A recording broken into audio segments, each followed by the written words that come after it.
might be the one that actually goes.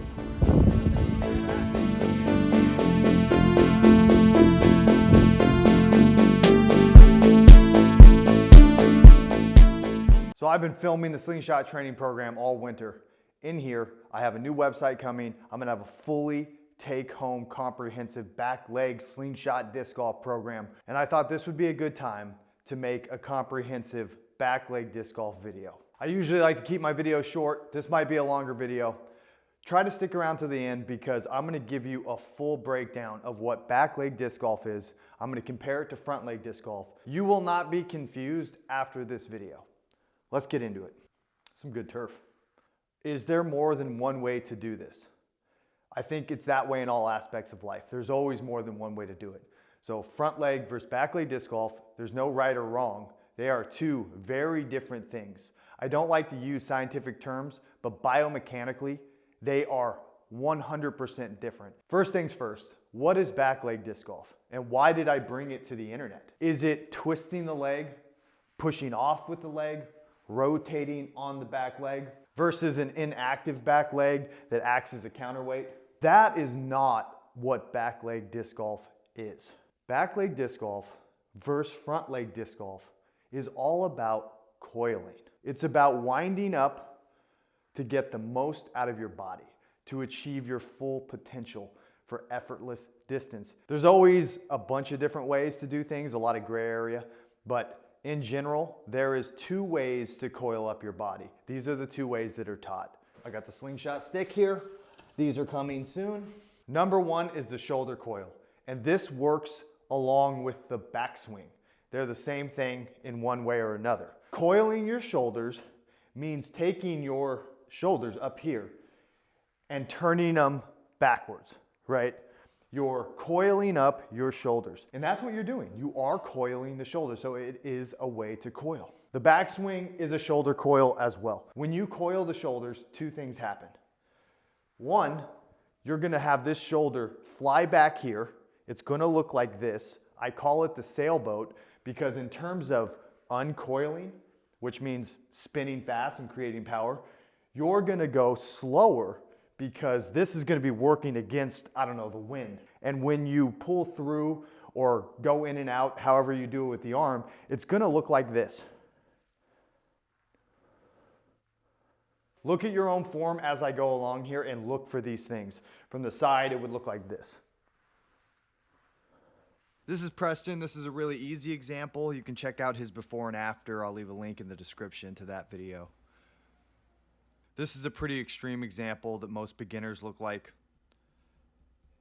Turn the shoulder back, opens the hip, and that's that power pocket through that I'm talking about, where all this is behind. That's when I was 100% front leg and working on nothing but front leg techniques.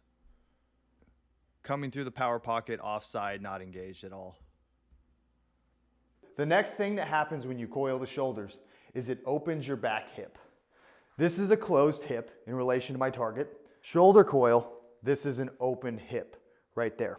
When you coil the shoulders, how I'm talking about, like that, the hip opening, the shoulders being turned around this much, you deactivated the core.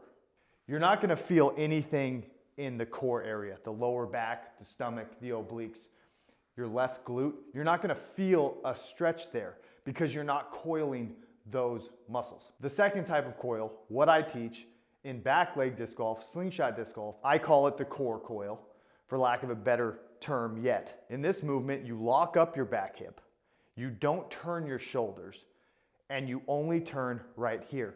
When you do it this way, you're coiling against this back leg. I didn't turn my shoulders, they moved with it. Right now, my back leg is shivering because I am coiling against my leg. I am using the force of the ground to resist this coil. I'm coiling right there because I kept the hip right here. As I coil, I can feel pressure in this hip because I'm loaded against it. I'm feeling a stretch throughout my whole stomach, my lower back, my glute. The weight and pressure has shifted to this leg. I am loaded. Coiling this way connects all these muscles that are in the center of your body. coiling against that leg, I now can feel a stretch in my glute, a little bit in my hamstring, and it moves up to the lower left back because the way that I teach to do it is to take your lower left back and turn it towards the target. I have a lot of other teaching cues. Everybody learns differently. Right here, right here, right here. I have wound up my midsection, connected it with my leg. When you add the extension, coiled, can feel it from here all the way to here. When I extend, now that stretch goes up to here. My whole body from here all the way to here is fully stretched, ready to unwind. And that's how you get your arm to move twice as fast as you ever could with your arm or your upper body. That is the stretch reflex that allows someone like Paul Macbeth to throw 600 feet at 5'8". All right, here's the middle of 2020 somewhere in my form progression. I was actually doing a lot of good things here. My form was coming along, but I could not figure out how to get this off arm engaged. I could not figure it out. Look at how far back I turn my shoulders right here, and it opens my hip. This is way less drastic, but you can see on the right how I just throw my left shoulder at the target. I was coiling the shoulders, it was opening the back hip. Now I've created the sailboat, and he's already rotating, his arm's still going back. So he's creating a slingshot, and I'm just whipping it with my arm. Somewhat recent clip of my form. I'm never happy with it. Obviously not as pretty as Paul's. It may look like my shoulders coil, but they don't. That's just me using my off arm, but I am not turning them. And now I can get the off arm to go in.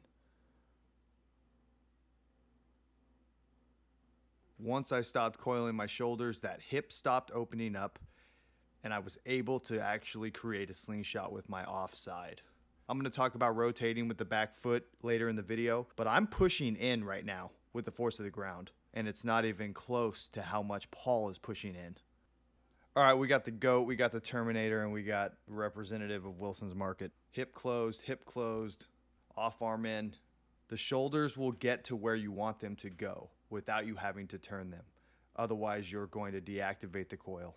Now I'm going to talk about the stretch reflex versus rounding. Look at your own form and really try to identify this. When you do a shoulder coil, you're not getting the stretch reflex from here all the way to here. That stretch reflex is really felt from the tip of the extension to that 90 degrees that can be known as the power pocket. Now, if you get that stretch reflex, the power pocket doesn't make sense anymore because it literally jumps on its own from the tip of the reach back. What I see most of the time when it comes to this backswing or shoulder coil, keep an eye on your own form and learn to see it in others. You coil the shoulders and you'll see this motion of in and out as a swing. In the most extreme cases, you'll see someone coil to here, they'll swing right here in and out, and that is rounding, going around your body. But in my opinion, if you get it away from your body, you swing it in and out, that's still rounding. When you coil and you extend, the way I'm talking about, with this full stretch reflex, you're not gonna see that swoop because your extension is gonna snap straight back to here, in and out. It will be boom, boom. Coiling your shoulders, you don't activate that stretch reflex. What happens is you get here and now you're forced to accelerate with your arm. So you end up with that action.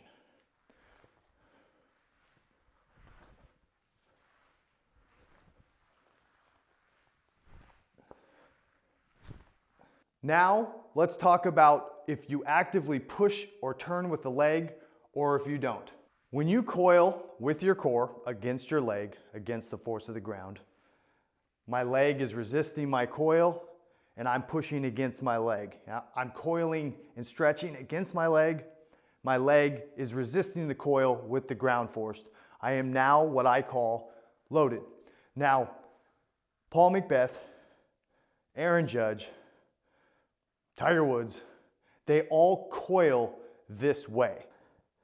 If you don't use that back leg to turn in, you can't uncoil. It doesn't work. When you coil against the back leg and you push in, it pulls on this glute, which pulls on this back, which pulls on the upper back, which unwinds the whole stretch reflex. You have to use the back leg to help with that. Now, let me be very clear. It is not a twist. It is not a push. It is a combination of those two. It is a push in.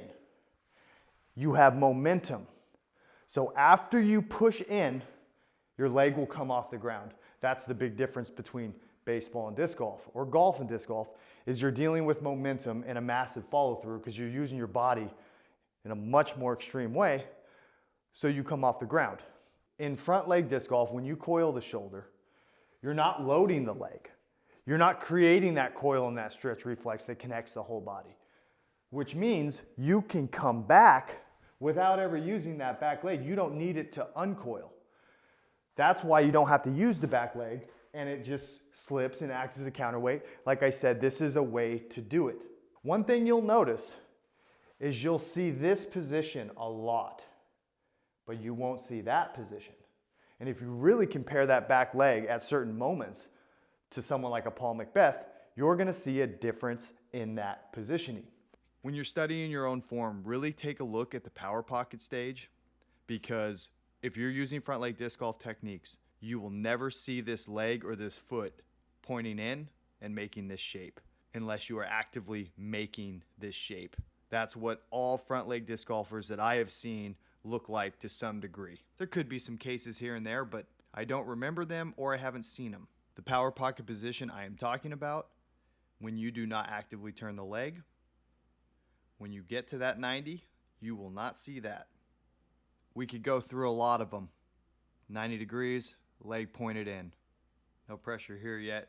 Toe's already crinkling. Toe doesn't crinkle if you're not pushing in.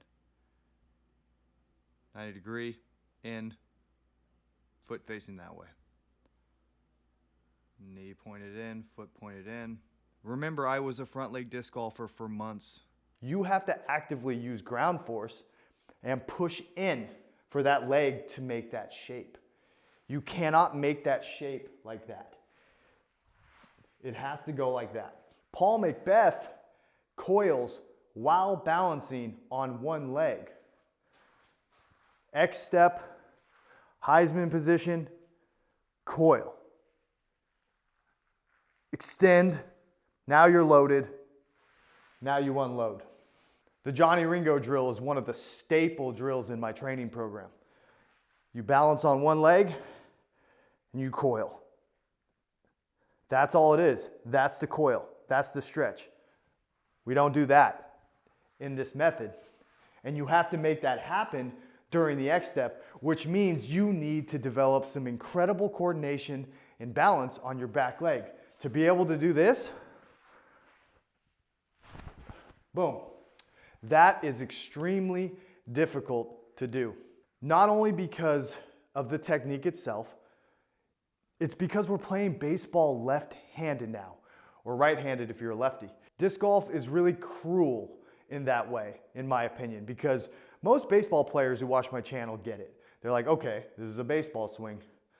And then they totally understand that you're forced to do it with your off leg.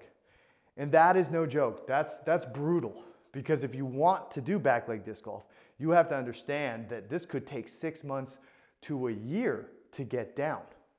That's why front leg disc golf is a way to do it. Because if you have a full-time job, you have a full-time life, maybe you have screws in your hip, maybe you don't have time to spend a year developing coordination and athleticism and strength in your off leg. And that brings up the question of which one is easier.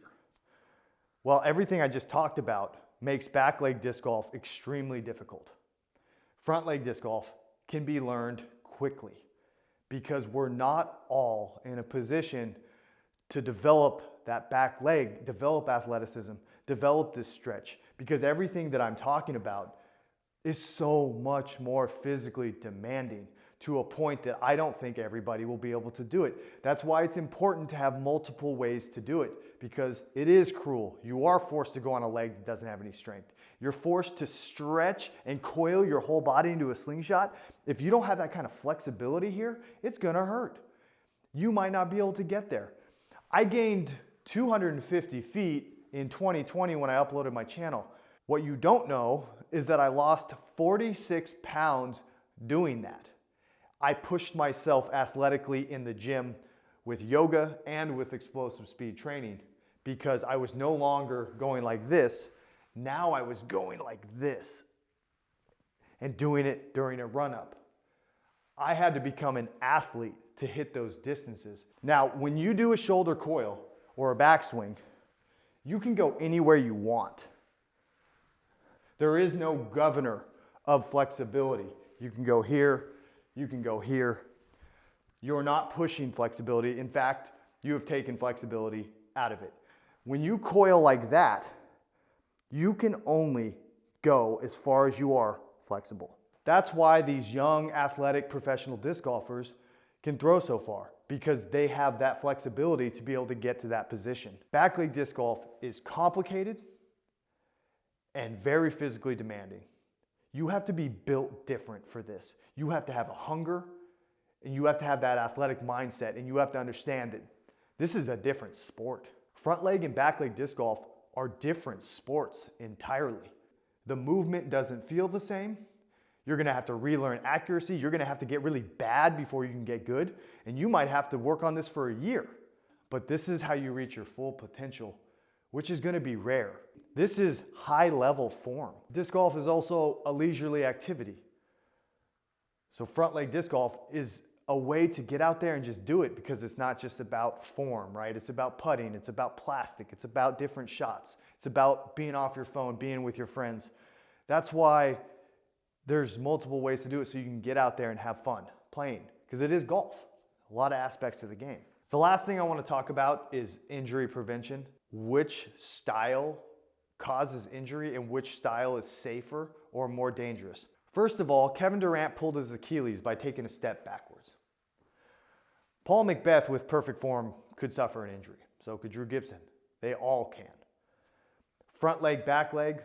If you have plastic in your hand, you're playing a sport, you can get hurt. In front leg disc golf, you brace all your weight on this front leg, and then you rotate on top of the leg. So you're putting weight into your leg over and over again, and then you're rotating directly on top of it. That can cause all sorts of injuries. So you can't pretend like that is just safe. The way I'm teaching it.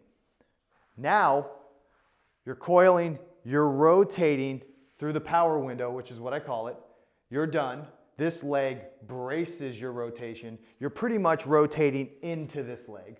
The power is done at this point. Your arm will whip, and this is a subconscious foot opening that releases energy, and then you follow through. The reason that this is subconscious and why that actually makes sense is because these pros are spinning so unbelievably powerfully and fast and quick. There is absolutely no time to put conscious thought into this leg. Myself, I haven't thought about this leg in years.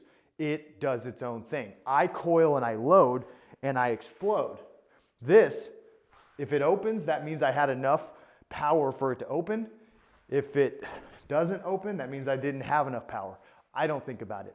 That right there is terrifying, because this is our knees we're talking about. You got to remember that I was a front leg disc golfer for months, and my knee was always hurting. Now, the way I do it now, I've never once suffered an injury, but if you try to learn this way and you go too fast and you're not strong enough and you overdo it, you absolutely can suffer an injury. This is a long development. Now, this move allows you to be way more explosive than front leg disc golf, which means you're quicker, you're stronger, you are susceptible to an injury. When you do an explosive movement, you're always at risk for injury. That's why you have to stretch, you have to warm up, you have to be physically conditioned. Trying to do it like this when you're not, is not the safest either. So which one's more dangerous? They're both dangerous. You got to take your physical fitness very seriously and really go slow no matter what you're doing when you're learning something, because these are our legs, these are our knees, and you have to be super careful. Slingshots for everybody.